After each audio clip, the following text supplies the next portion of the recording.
జంతువులన్నా ప్రాణం కంటే కూడా ఎక్కువ ప్రాణం చికోటి ప్రవీణ్ గారికి. తన ఫ్యామిలీ కంటే కూడా ఎక్కువగా జంతువుల కోసం అంతలా ప్రాణంగా మీరు ఆలోచిస్తూ ఉంటారు. అసలు ఎలా వచ్చింది మీలో ఈ జంతు ప్రేమ? ఎప్పుడు పుట్టింది? ఎలా వచ్చింది? చిన్నప్పటి నుంచి అంటే చిన్నప్పటి నుంచి మా అనుకోవచ్చు. ఫోర్ ఫాదర్స్ అందరికి కూడా జంతువులు అంటే బాగా ఇష్టం. ఉమ్, అంటే ఎక్కువ డాగ్స్ ఇష్టం వాళ్ళకి. ఉమ్, జంతువుల ప్రేమ ఉన్నది మా అంటే ఫ్యామిలీ హిస్టరీలోనే. ఉమ్, సో అది నాకు ఇంకెక్కువ ఉన్నది అది. ఉమ్. ఆ, సో అలాగే విమర్శలు కూడా వింటూ ఉంటారు కదా సార్ విమర్శలు జంతువుల పట్ల మిమ్మల్ని. నన్ను ఎందుకు విమర్శిస్తారు జంతువుల పట్ల?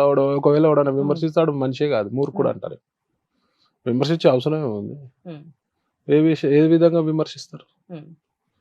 ఇప్పుడు అప్పుడెప్పుడో వాటిని ఈడీ అంత రాయడాను. ప్రేమగా చూసుకుంటున్నారు, వాటి కోసం చాలా ప్రేమిస్తారు, చాలా వాటి కోసం ఖర్చు పెడతారు, ఎన్నో రకాలుగా ఒక తల్లి పాత్ర మీరు పోషిస్తూ ఉంటారు. కానీ జనాలు వింటుంటే పాములోడు, కుక్కలోడు రకరకాలుగా ఇట్లా హ్యాపీ, మాట్లాడుతూ చాలా ఉంటారు. హ్యాపీ ఫీల్ అవుతున్నాను. పాములోడు అంటే నాకు అంత ఆనందం. నాకు అది ఒక ఉమ్, పెద్ద బిరుదు, భారతరత్న ఇచ్చినంత హ్యాపీ నాకు. ఉమ్, కుక్కలోడు అంటే ఇంకా హ్యాపీ. ఉమ్, ఏం ప్రాబ్లం ఏం లేదు. పాములోడు అనండి, కుక్కలోడు అనండి, ఆవులోడు అనండి, ఏ హ్యాపీయే. ఉమ్. మీరు చెయ్యరు ఎట్లా అయినా. అవును. ఆ నా కొడుకులకు చేయ శాత కాదు. చేసేటోళ్ళ మీద విమర్శిస్తారు. పట్టించుకోవాల్సిన అవసరమే లేదు. ఉమ్.